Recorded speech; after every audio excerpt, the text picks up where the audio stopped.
Malabar gold and diamonds పుట్టింది పెరిగింది ఇండియాలోనే.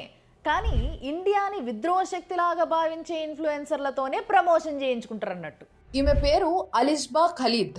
ఈమె పాకిస్తాన్ ఇన్ఫ్లుయెన్సర్. ఈమె ఇన్స్టాగ్రామ్ ఐడి మాత్రం అలీష్ చౌదరి అని ఉంటుంది. ఈ అలీషా చౌదరి ఆపరేషన్ సింధూర్ తర్వాత ఇన్స్టాగ్రామ్లో ఒక పోస్ట్ పెట్టింది. తర్వాత డిలీట్ చేసింది. బట్ డిలీట్ చేయక ముందు తీసిన స్క్రీన్ షాట్ ఇది చూడండి. అలీషా చౌదరి పాకిస్తాన్ జిందాబాద్ చూసారు కదా. ఇప్పుడు పోస్ట్ చూడండి.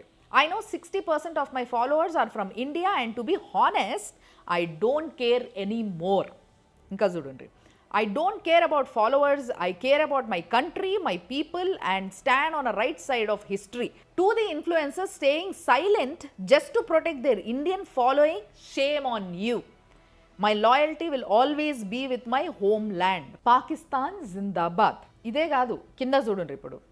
ఓ అల్లా, protect Pakistan from all harm and evil. Indian ఫాలోవర్సే మీకు అవసరం లేదంట. ఎవరైతే ఆపరేషన్ సింధూర్ గురించి అగేన్స్ట్గా మాట్లాడతలేరో వాళ్ళకి సిగ్గే లేదంట.